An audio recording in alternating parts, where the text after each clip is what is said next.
The following is a special presentation of Tony Kurre Radio.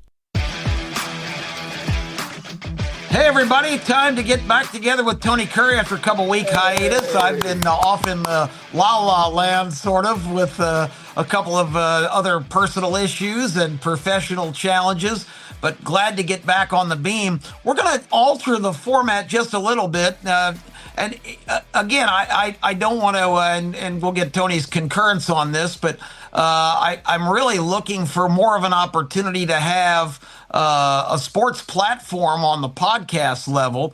Tony has, and as most of you well know, we are on the starting lineup where we have limited time to really get into serious subjects in the sports arena. And also on the radio, I've got a lot of time, but we're real caller driven on WJOX, all our shows.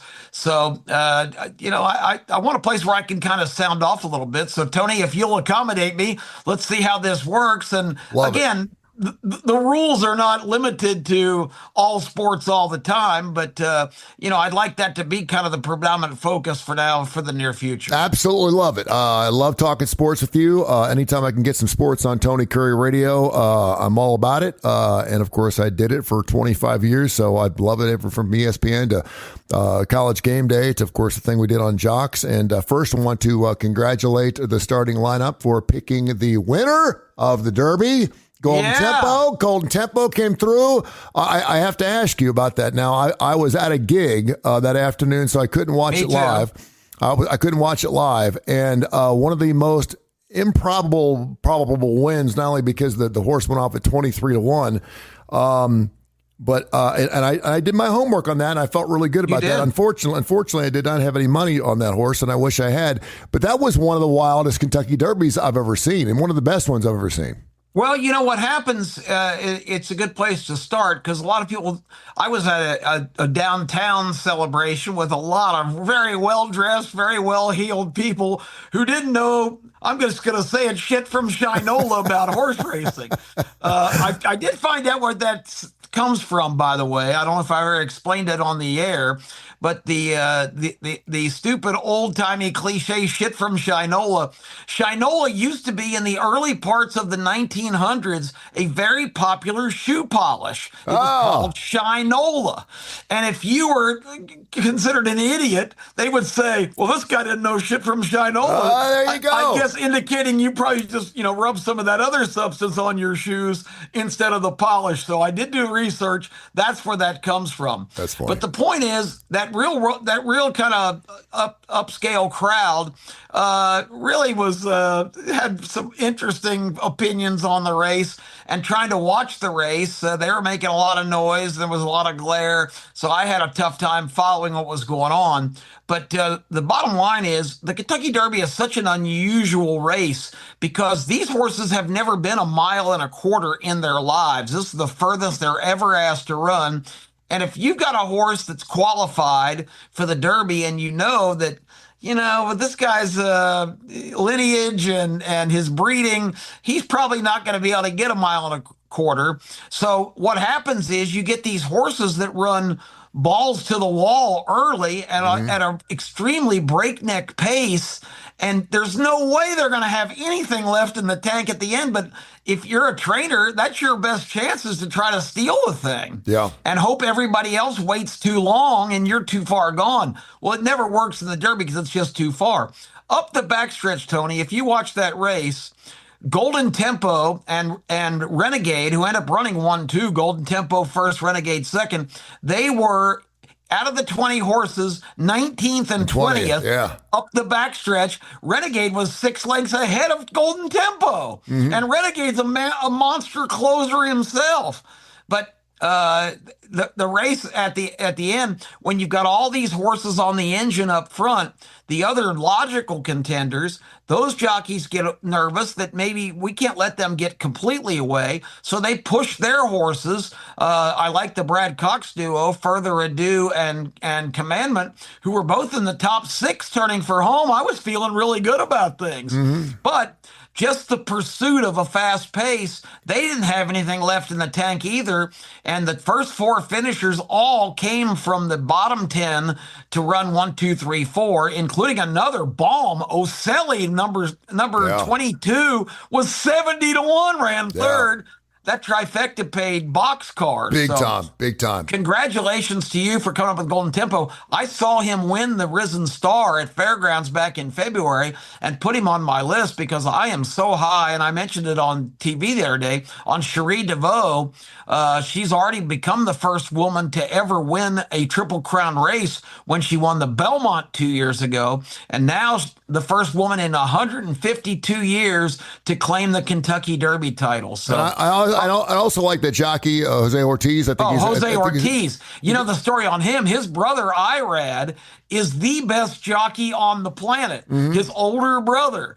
And they have serious competition. But Jose gets overshadowed because his brother is so dominant.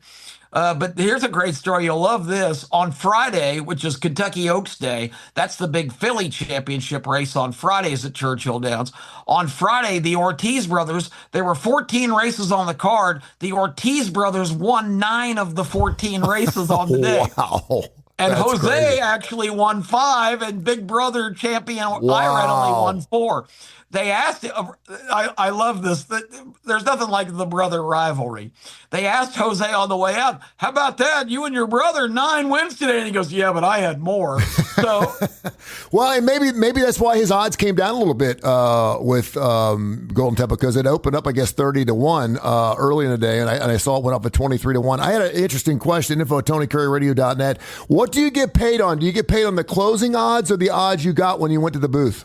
well, that's a great question. You get paid on the closing odds. Okay. Which is, I just, as you know, went to a major gaming regulator convention in Indianapolis a couple of weeks ago, and one of the speakers was there to talk about why big sports bettors don't like betting on horse racing, and that's the biggest reason right there.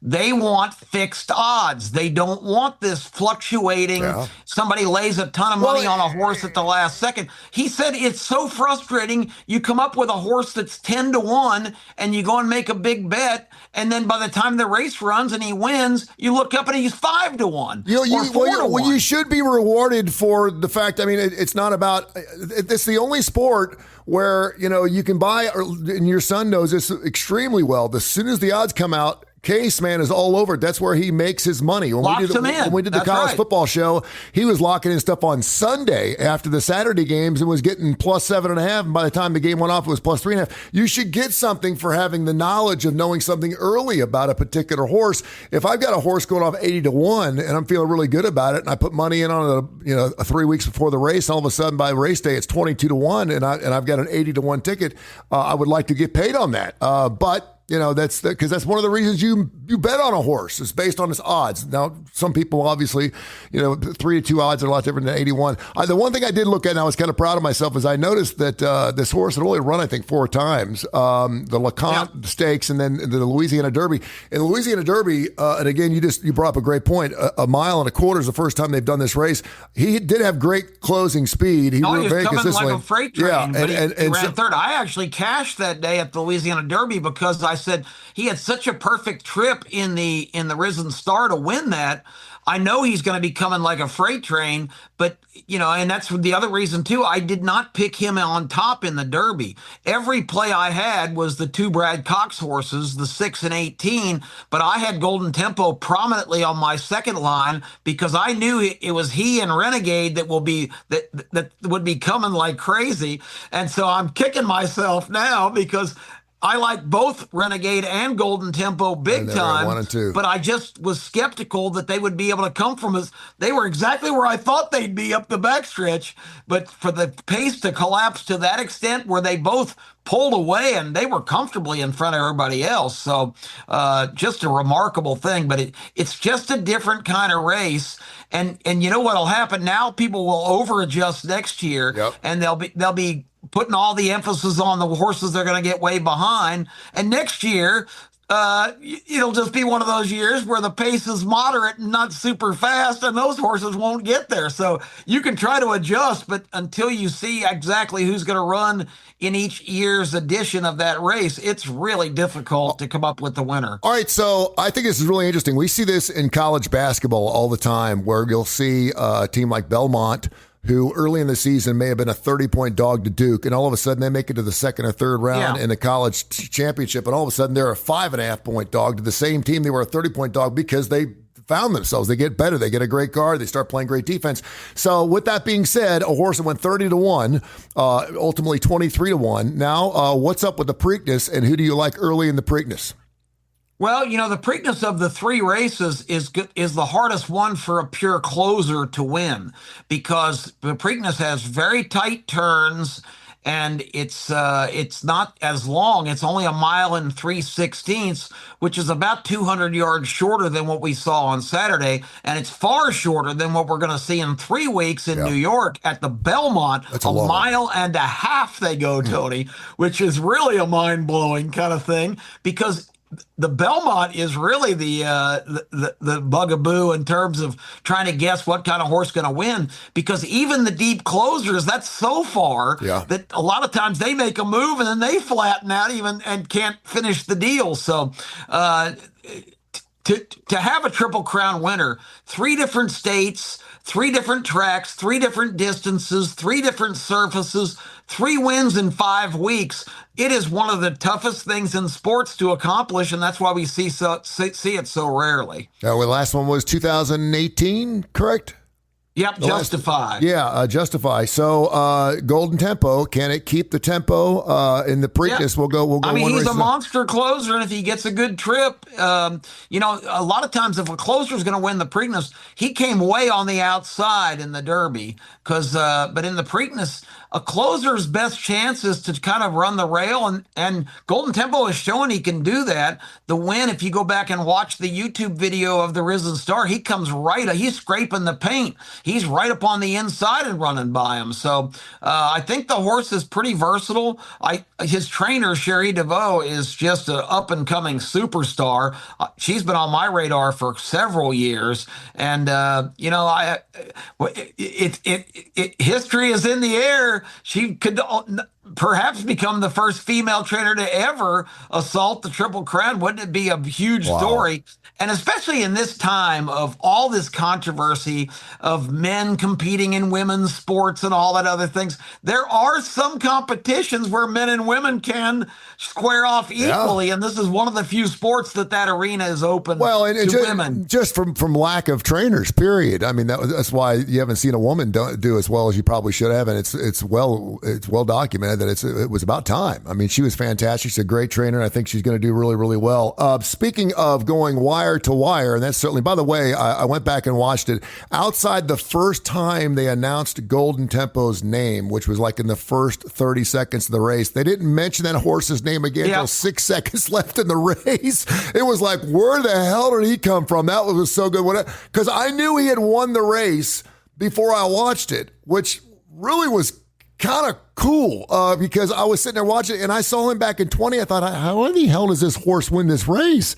Next thing you know, he comes on outside. I still got goosebumps talking about it. A team that has gone wire to wire right now, the best team in Major League Baseball, and that makes you happy, happy, happy, is the Atlanta Braves. Can you tell me, they lost their last game, but can you tell me the last time the Atlanta Braves were 15 games over 500? They were 25-10 until they lost 11. It's their best start ever since 1897. They got up 4-0 last night and gave up a couple of home runs to Seattle to win 5-4. So that was disappointing, but they're off to a great start. And Tony, their pitching staff is so banged up. Yep. They're missing 3 starters right now. They got Spencer Strider back Sunday. He was pretty shaky in his first outing. He was a guy that almost won the Cy Young in 2022, but he's had some arm problems and some different things. He doesn't have the velocity he had when he first broke in. He was, right around 100. Now he's down around 95. That makes a big difference. But offensively, it's smoke and mirrors because two of their biggest stars, Ronald Acuna, who's hurt now and on the 10-day disabled on the IL, and Austin Riley, a big slugger for their third baseman. Those guys, neither one of them have hit a lick this year. Yeah. But Matt Olson, the first baseman's off to an unbelievable start. And a bunch of the guys they picked up, role players, Dubon, who was a utility player for the Astros for the last few years, has been a revelation for the Braves. He's hitting about 300. He can play anywhere. They just plug him in and go. And Drake Baldwin, who won the Rookie of the Year as a catcher last year for the Braves, already has 11 homers. He's only 22 years old in his second year. He's on his way to superstardom. So the Braves have had a lot of good things fall into place. They're the only team in Major League Baseball who has not lost a series yet this year. How about that? They actually have a one-game or a half-game lead over the Yankees, if you wanted to put them all together. The last time the Braves were 15 games over 500 was the last day of the season in 2024. Yeah. Unbelievable. So that should tell you it's been a long time and certainly deserved. And again, I like to look at off-season stuff. I think Weiss has done a wonderful job in incorporating a winning attitude back into that locker room. And a lot of people say, "What have the Braves always been a winning?" Not necessarily. Last year they had a real struggle. Yeah, I always watched grapefruit leagues and the cactus leagues a lot, just because I was a Reds fan, and they're currently sitting third right now. They were in first place all year long, and they've lost the last couple of games. They're 20-15. But I always, whenever they normally play around 25 games, they do some split squad stuff. But normally when the Reds were like 13-12, 14-11, somewhere around 500 in spring training games, for some reason they do really well. And I do think, and I want to ask you this question because I know how much of baseball fans you are. How important is the preseason? A lot of people say, why do we have it? If you're 11-14 or 10-15 and you're a good team like the Yankees, it probably doesn't matter. If you're an up-and-coming team and maybe a Pittsburgh Pirates type of team, maybe Kansas City Royals, maybe a smaller market team, and you start 10-15, you start thinking to yourself, oh, God, what kind of team are we going to be during the regular season? And I don't think it ever hurts to incorporate that winning feeling in the locker room, in the clubhouse before any time. If you have a stellar spring and you end up being 15 or 10 and 20 or 10 or whatever, I think that's a good feeling. And people love to win. We like to win no matter what it is. We like to win. That feels really good. It feels really good. So how important is spring training? I think it's important more for, not so much for the wins and losses, although I agree with what you're saying. It's good to build a winning culture no matter if the games count or not. But spring training is so important just to kind of assess what you've got and see how all the pieces fit together. So much of baseball is like other sports. It's depth, particularly with your pitching staff. You've got to get those guys some reps and put them in. And in the spring, you can leave them in situations, they load the bases with nobody out. You want to see how a guy can handle that. Because, if the guy stays cool and bears down and gets the next hitter and then force a double play ball, that you say, wow, maybe we have something with this young guy. And you're also you have a lot of non-roster invitees in the spring that are coming in trying to make your team. There's a lot of assessment that goes on. There's a real science to it. Your established players, not so much. It's just, hey, come down here, take whatever reps you need, get in shape. Managers in this day and age pretty much let their guys dictate, hey, Skip, you got to get me in today. Yep. Or I need off, yeah.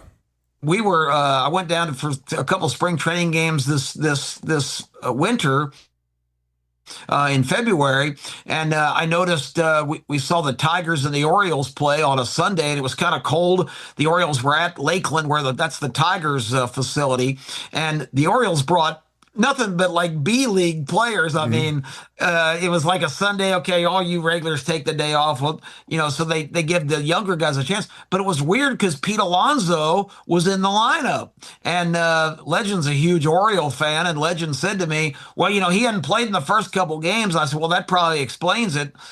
He was sick or something," and said, I need to go. I need to play." So you never know who you're going to see, but I think it's a very useful exercise. And You're absolutely right. It's never a bad thing to get to the point where your team believes that no matter what, and no matter who's in the game, we're gonna find a way to win. I think you don't see many teams come out of spring training that are 3-15 or 3-20 or whatever do well in the regular season right away, because once you get used to losing, it's kind of a habit. And again, I think managers, for people that don't know baseball very, very well, I love when they make this argument. The manager doesn't do anything. First of all, why is the manager dressed like the ball players and he doesn't play? Which I think is fantastic. Because could you imagine NFL coaches wearing uniforms in games? I think it's cool. It's such a wonderful, beautiful part of the game. The fact the manager actually puts a uniform on, I think is super, super cool. And certainly, back in the Pete Rose days, you actually had player managers. You had guys that were actually managing play. And back in the Frank Robinson was a player manager. And back in the early days, it was much more prevalent. I think Pete Rose was the last one to do that. Ty Cobb was player manager for the Tigers. Yeah, I think many people would believe that at least I do, is that the manager's position in Major League Baseball is probably the most underrated position in Major League Baseball. A lot of people think that they don't do squat; they just sit around. But when you look at, say, and that's why I made a bet with Legend this year. I don't know what Baltimore's capable of. I know they're 15-20 right now, and the Reds are 20-15. You flip it around. We have a little side. Them to death this weekend. We have a little side bet. I made him give me 7 games on top because I knew the Reds weren't going to be as good as Baltimore. At least I thought. But man, teams they take on the moniker, if you will, of the disposition, the feeling of a coach. I know when the Reds had Dusty Baker, they played like Dusty Baker acted. Things didn't rile him up. He was constantly at the casinos. He had a gold toothpick. He always had a toothpick in his mouth, but he had a gold toothpick. It was worth like $18,000 that he wouldn't travel much with whenever he played casinos. And he was actually on a blackjack table. My brother was there one night down there in Lawrenceburg, Indiana, and he sat at a table with Dusty, and they were playing $50 hands, and Dusty didn't have a toothpick. And my brother said, "Hold my spot, I'll be right back." He ran out to his car and had a box of toothpicks. My brother always has toothpicks. Wow. And brought him in. You would have thought Dusty and my brother were best friends. They sat there all night just drinking and having a good time. But he really appreciated my brother bringing a toothpick in. He said, "Next time, could you bring some colored ones in? I'd like to have colored toothpick." He's like, I have great memories of. I was there April 8th, 1973. I was in the ninth grade. When Henry Aaron hit home run number 715 at Atlanta Fulton County Stadium, the guy on deck for that momentous occasion, Dusty Baker. Yeah, he sure was. And Dusty jumped about 15 feet in the air when it cleared the wall. He was more excited than Hank. And by the way, you ask anybody, there were over 4 million people at that game that day. Oh, I know. Everybody was at that game. I can attest there were 50,000 of us. Everybody was at that game.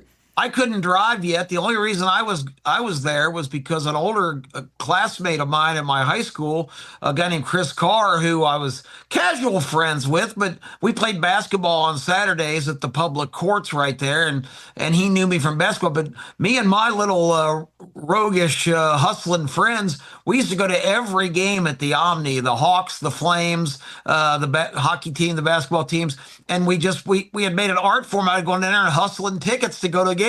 We didn't have $10 between us, but who's got extras? And you go. If you went down there and worked the crowd. He called me the day of that game and said, "Hey, if we went down to the stadium," because he had his driver's license, you think you can get us in? I said, "Absolutely."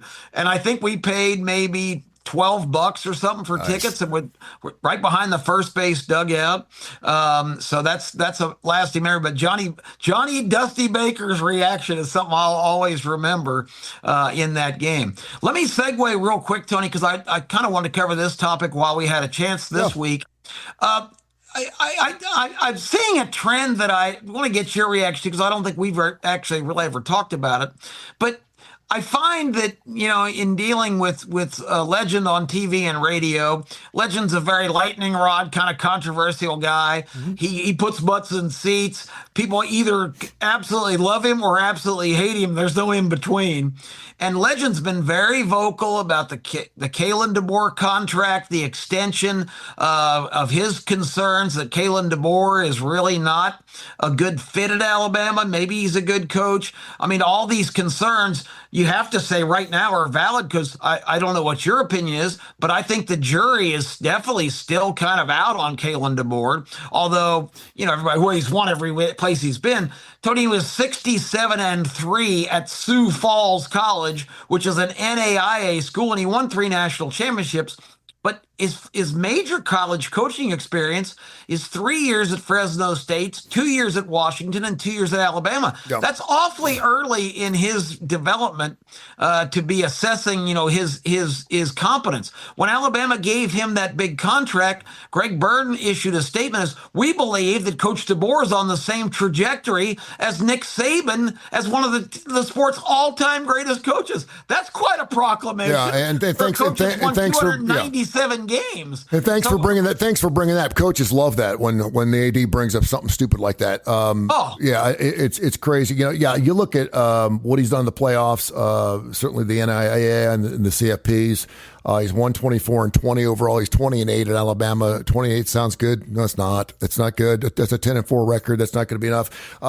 We have to start getting past making the playoffs as March Madness. If you make the big dance, you're good. You're pretty safe. But that's only because there's only about 17%. Now, of course, they expanded to 76 teams. Only 17% of the league gets in. Not so much in college football. You only got 119, 120 teams. Now with the expansion of 12 teams and probably going to go to 16 next year. How impressive is it? Let me ask you this. How impressive is it to make the playoffs now? If it goes to, if it goes to 24, you're going to get fired for not making it. Yeah, there's a good possibility. It used to be, in Kentucky basketball, it wasn't based on the wins. It was based on the losses. If you had double-digit losses, you had a lousy season. It didn't matter how many wins you had, but if you had 10 losses in Kentucky basketball, and they've had that almost every single season, I thought it was kind of a funky hire to begin with. He's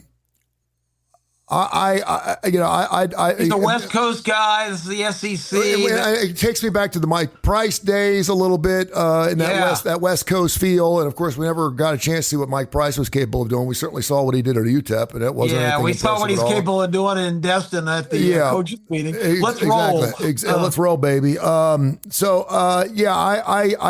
think I don't like to jump on a guy, and he did make the playoffs last year, and I do think you have to give him some credit. And did win a game in the playoffs on the road. Yeah, and so I have to give him some credit there. And again, I'm a 3-year guy. I give everyone 3 shots. I think 3 shots is a good deal. He'll be going to his 3rd season this year. This year he needs to make some hay. I don't know what he's going to look like at the quarterback situation. Obviously, Ty's gone. He's lost a lot on the offensive line. Defense seems like it just restocks and reloads. But I'll tell you something now, Al. With the adoption of the $20.5 million, and that's probably going to go up, we've got to raise some money. I don't know what else to say. Yeah. I brought up this point a couple of days ago, and I brought it up thanks to Mark Ingram. 7 of the top 10 alumni associations in the country are Big Ten schools. Big Ten.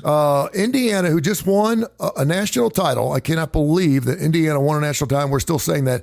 They have the biggest alumni group base of any school in the world. 820,000 fans are still alive. It's unbelievable. To put that in perspective, that's 4 times what Alabama has. And they have Mark Cuban on top of that. And Mark Cuban. Indiana alumni. I mean, there's no reason why Indiana shouldn't be the LA Dodgers of college football. I'm serious. They should be top 5 every single year. It's insane that they took this long and they were the second losingest program in the history of college football. They can make an argument that this is the best thing in the world for them. What happened with all this craziness in college football, the Wild West, because they can put the money behind it and they can start buying championships.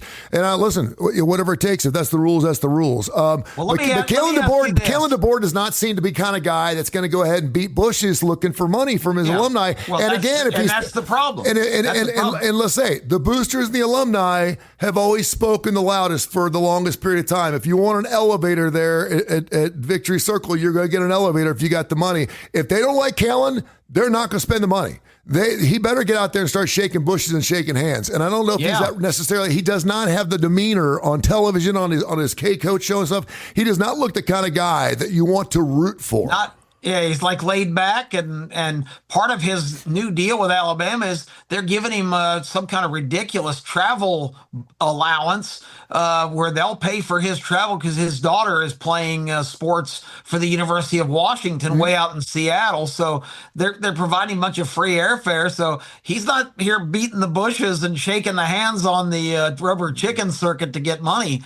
And my radio partner Terry Queen said last year, well, we've already seen this movie of an economic struggle between the North and the South, and it's going to come out the same way every time. The North always going to win that. Yeah. If this comes down to economics, that's why I think the merger is imminent.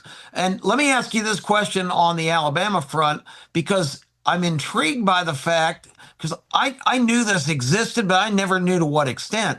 The most of the blowback Legend takes for being questioning of DeBoer and this deal and Greg Byrne and how they deploy their money, he gets so much blowback, Tony, from Alabama fans that say, you're not a true fan. You support your team no matter what.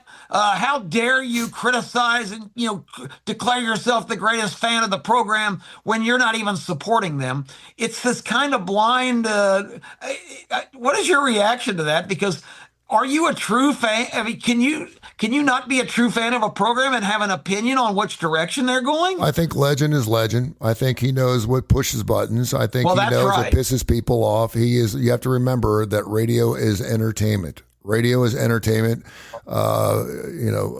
Everybody knows that, and so does the man who runs the show. And I know he's aware of that. He knows every time he makes fun of Kalen DeBoer that some of those Alabama fans are going to be pissed off. Oh, yeah, because he's pushing the buttons. There's that fan that says, listen, and Aldo Greco was like this a lot, and he would be critical, but he would keep it in-house.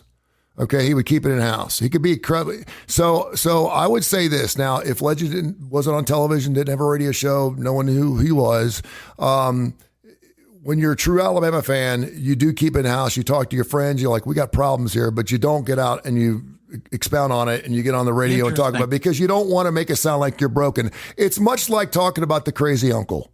You could say whatever you want about my uncle. I'll whip your ass. But I can say anything I want about my uncle. He's my crazy uncle, not yours. Okay, so that's kind of how you go along with football teams. I did want to run through the schedule real quick though, and just let's do it. I want you to give me a win-loss, and then we got a boogie where 30 minutes. Next week, I want to get into. I thought you brought up a great topic, and I'm ready to go on it. Is Birmingham?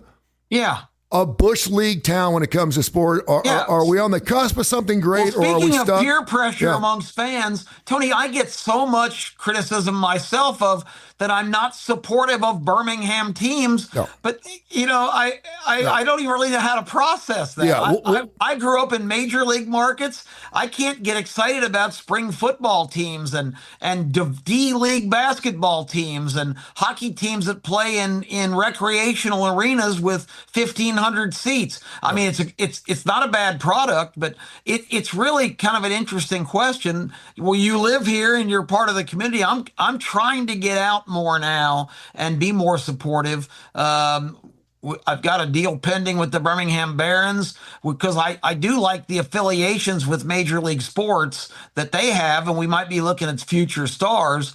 But, I think it's a fascinating debate that Birmingham has got this kind of second-class sports mentality, and yet a lot of people say, well, you got to support the local teams no matter what league they're in. I have a tough time with that. Our way too early win-loss record here for Alabama this season. They open up September 5th, East Carolina at Bryant-Denny. Yeah, they'll take them down. The Pirates, although they're not a cupcake. No, next week, Alabama at Kentucky. That's going to be an interesting game. I think Will Stein is going to do amazing things at Kentucky. I didn't realize, Tony, he was the offensive coordinator for Oregon and really developed Bo Nix and look what he inherited. Bo Nix was a broken kid coming from Auburn, where he was born with Auburn logo on his diaper, and Stein turned him into one of the top quarterbacks now in the National Football League. Dante Moore was his pupil last year, freshman who was phenomenal. And this guy, I didn't know this link when he first came out. I said, well, another West Coast coach coming here. Will Stein's dad played at Kentucky. Will Stein was born. He is from Kentucky. Sure is. So, and I saw a little clip of footage of him at spring practice. This guy is a dynamo. Is that a W or a L? I'm going to say that Alabama could get beat at Lexington. I'm going to say it's an L. Okay, I'm going to put down an L. Florida State at Alabama, the 19th. Yeah, I think revenge is going to be the word there. I think Mike Norvell is a dead man walking. This will be his last go round. Alabama will win in Tuscaloosa. All right. The next week, South Carolina at Alabama. Yeah, getting them at home is good. South Carolina might be a little bit of a sleeping giant this year. They were disappointing last year, but Lenora Sellers, despite rumors that he was going to transfer, is back. And Shane Beamer's got it's the old Muhammad Ali, Leon Spinks joke. I got to have it this evening. You got to have it this evening for sure. Because Shane Beamer's got to have it, because as popular as he is in Columbia, another bad season, he's out. Alabama, Starkville in the 3rd. I'm going to give Alabama the win against Carolina, though. Let's go Georgia at Alabama on the 10th. That's going to be a monster game. Yeah, I think Kirby's kind of loaded. A lot of people, are still. We'll see if it works for Kirby, because he's doing it the Dabo Swinney way. But I don't put Kirby in the Dabo Swinney column. We'll see. I think Kirby finds a way to beat Alabama in Tuscaloosa this time. Should have beat them last time. Then Alabama up in Neyland Stadium, Tennessee. Yeah, I think Tennessee's going to take a step back. I really don't like what's going on there. Okay. Alabama hasn't won there in a long time, but I like the Tide. Next week, A&M at Alabama. Yeah, I don't know what to make of this A&M team. I know they've got a lot of guys back, and they've got an experienced quarterback in Reed. That'll be a tough game, but Alabama's so hard to beat in Tuscaloosa. I'll take the Tide. Alabama, Baton Rouge. That's coming up on November 7th. What do you? I'm just hear what your expectations for Lane Kiffin is. I think people are setting the bar awfully high. I suspect that he'll find a way to probably beat Alabama in Baton Rouge, but I'm not going to be surprised if LSU's not all that in a bag of chips, because this is the first year in a big transition, and you're bringing in all these superstar players, but you got to see how they're going to mesh as a team. Individuals don't win football games typically. You've got to have a good cohesive unit, and I'm not so sure what he's going to have. Yeah, I'm going to give LSU a win there, just because it's LSU and it's Lane. I'm with you. Alabama at Vanderbilt, that used to be an automatic W, I guess, but now who knows? Now they're a giant pain, but I think Vanderbilt's really going to take a step back.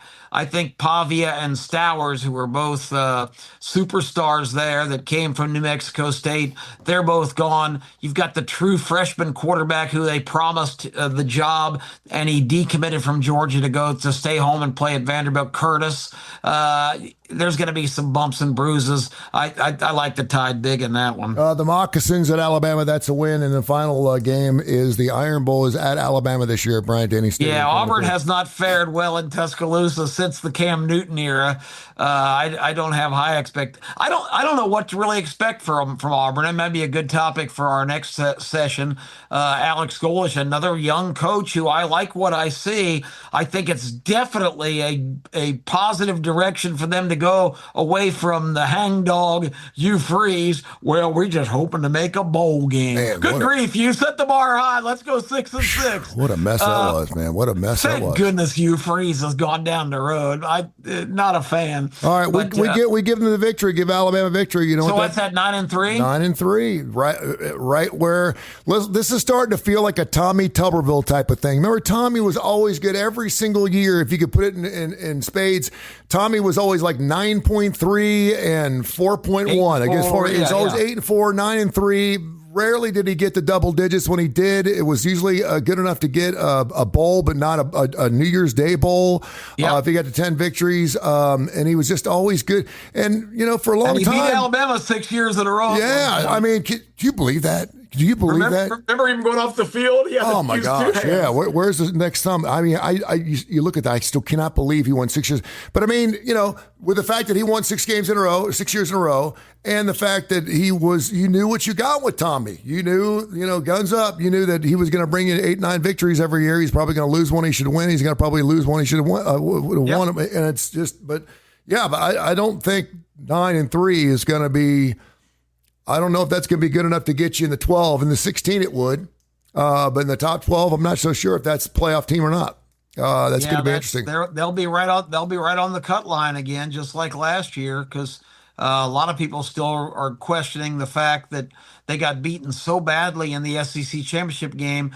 The seeding was the thing last year with the 5 SEC teams in the 12-team field. The committee did not do the SEC any favors, and I don't think it was unintentional. I think they seeded that where SEC teams would play each other and knock each other out, and that's exactly what happened. Because Ohio State losing to Indiana in the Big Ten championship game, there's no way in hell they still should have been seeded over Georgia, who beat Alabama that handily in the SEC championship game. Yeah. They were just trying to avoid an Indiana-Ohio State confrontation before the championship, and they didn't have to worry about it anyway because Miami took care of that by knocking out Ohio State. That's another thing, Tony, with Ohio State having 15 guys drafted in the NFL draft.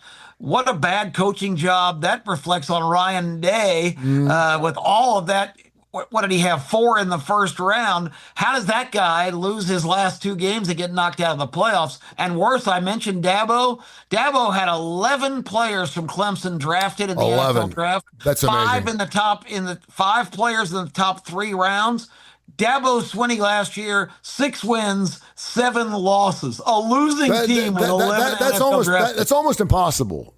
I mean, when you think about it, it's almost impossible. When my son told me that, obviously he's a junior. He's coming home this afternoon. Can't wait to see him. Oh. Yeah, 11 players chosen, but they won 6 games. Feels so bad for Santo. He went to Clemson to be around a winner. Well, he's got one more year unless has left him at the altar. He's got one more year unless he goes to grad school. The one thing I'll leave with this. You talked about Kalen DeBoer earlier.